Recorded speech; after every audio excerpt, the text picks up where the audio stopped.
Hello and welcome to another video review. This is Gemini Rue for PC, iOS, Android, and Linux. This is an adventure game by Joshua Nuremberger that was published by Wajidai Games and released in February of 2011. And of course the other versions of the game came along later. But it was a pretty interesting game because it kind of came out of nowhere. I wasn't really expecting it. In fact, the only reason I really knew about it to begin with was because one of the Let's Players I followed actually tried to play it, so that was actually pretty interesting. And I figured, I'll give it a shot eventually. Eventually I played other Wajidai games, namely the Blackwell series, and rather enjoyed those, so I figured I'd give Gemini Rue a shot. And I found out that it's a pretty unique adventure game. So the question is, what makes it unique, and is that a good thing or a bad thing or what? Well, one of the first things you'll notice about this game that is unique is its presentation, namely the art style. Obviously, it's going for the retro 2D pixel art that old school adventure games had, but they managed to pull off their own styling on it. Now, obviously, you'll notice that the colors aren't particularly varied. There's a lot of gray, and that's about it.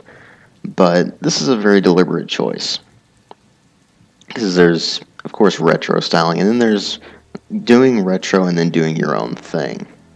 See, retro games tended to be rather colorful. This one isn't. So you'll notice right off the bat that this thing is going for a neo-noir style, and they've actually managed to pull it off pretty well for the most part. It's not quite as dark as I would like a neo-noir or just noir thing to be, but you can still very easily see that styling, and you get a very definite Blade Runner vibe from the visuals, despite the lack of color. And the only real issue I have with the visuals themselves is that some of the animations can be kind of clunky, and some of the objects, it's a bit hard to tell what they are. But other than that, they've done a very good job with the presentation as far as its visuals go, and creating this very strong visual atmosphere that you'll just feel throughout the entire game. Done a very good job with that. The sound design is also very well done for the most part. The sound effects themselves are the weakest part of it, which is that they suffice, and that's about it. And they don't really need to do anything else, at least. But even stuff like the weapon sounds in this game don't particularly sound beefy. They sound kind of weak, in fact. It's a very odd choice. I'm not really sure why they went with that, but they went with that, and it works, and luckily there aren't all that many sequences where that's really a problem, but it can be something that just is a bit disappointing to you if you're looking for something that really beefy sound effects. The voice acting is well done for the most part. Some of the characters sound kind of odd, and that's because they're supposed to.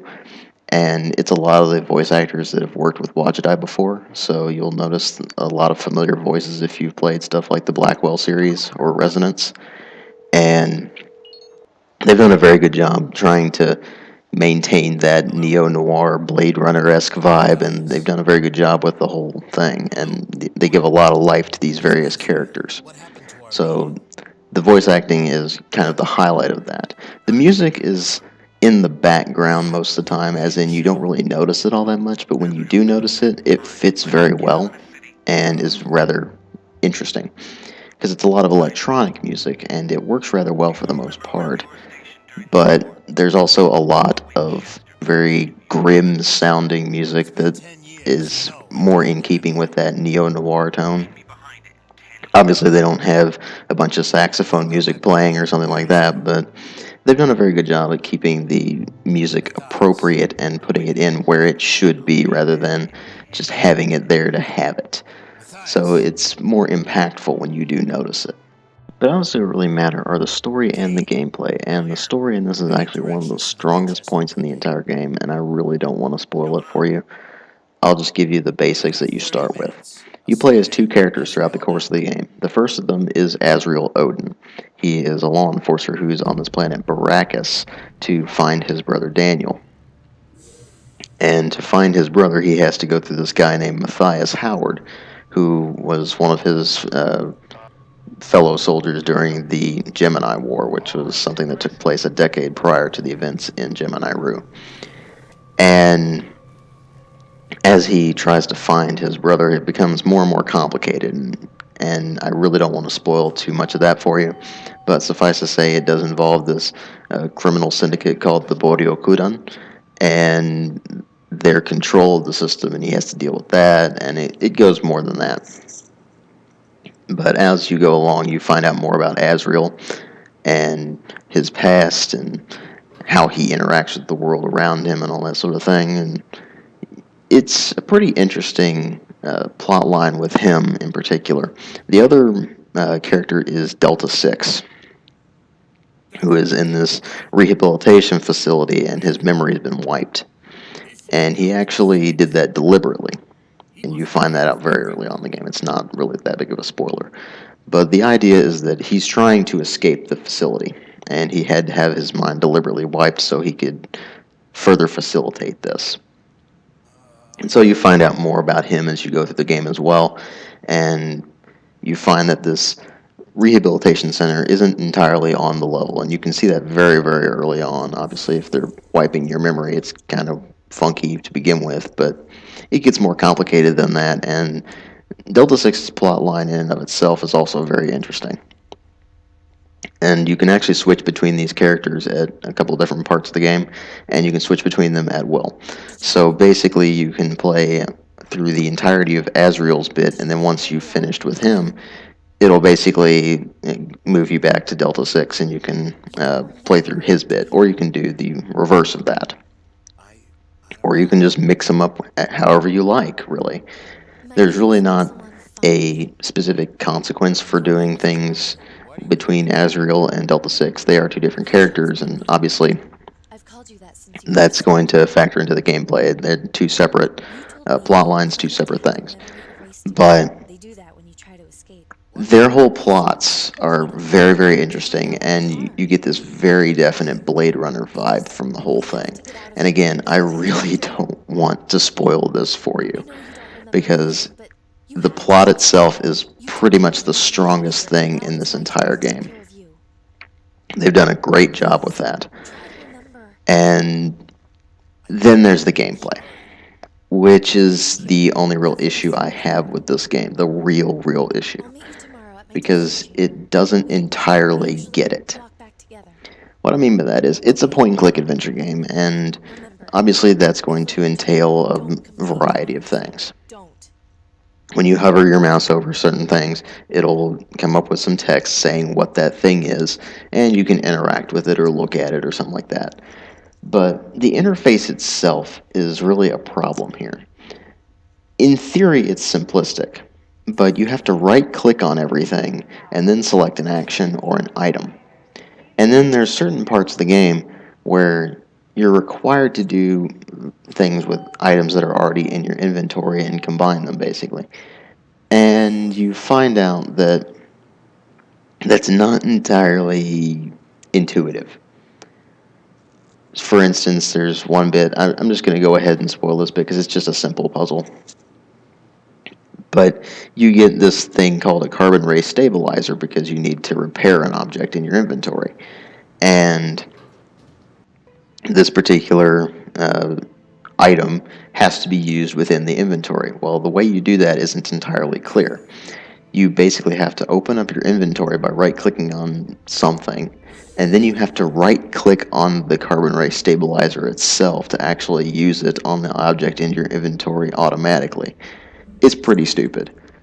So things like that make the interface kind of unintuitive and awkward, and certain things aren't entirely obvious, so to speak. For instance, you wouldn't necessarily expect to have to use the foot icon to actually, say, kick down a door or something like that. It's just something you have to get used to. You kind of have to think more outside the box than you would in your other typical Watch It Eye game, for instance, which most of those are fairly straightforward. And even though Resonance did have its own oddities with the interface and how things interacted and such like that, for the most part, it was a fairly traditional kind of adventure game as far as how it played out. So the interface in Gemini Rue takes a lot of getting used to, and it can be very awkward at first. Once you get used to it, it's not quite as bad. but there's also a degree of precision involved where you have to be right up to an object in order to be able to interact with it sometimes. It gets really annoying. It's not that big of a deal, it's just something that is kind of an annoyance. But the really big problem that this game has is the combat. Yes, adventure game with combat in it. And this is where you're going to be like, wait, what? It's a point and click game. Exactly. The combat system is just awkward, to say the least. The idea is you have two positions in combat. You have in cover and out of cover. And when you're out of cover, obviously you can take shots at the enemy, but they can hit you. When you're in cover, you can reload and you can not take damage, but you can't hit them. And it gets more complicated later on. They actually do introduce multiple positions out of cover, and by that point, you're just sitting there like, really, game? Really? I found that the combat is the most annoying part of the game because it doesn't entirely work. What I mean by that is you're supposed to be able to hit the control key and it's going to bring up this meter, and once the meter gets up to a certain spot, you can hit the fire button, which is space, and it's supposed to be able to take out an enemy instantly. Well, it doesn't always work. In fact, it rarely works. I've found it's just a better idea to just wait until the enemy pops out and just take a few pot shots and then get back into cover and wait, do it all over again, because you're more likely to hit the enemy that way.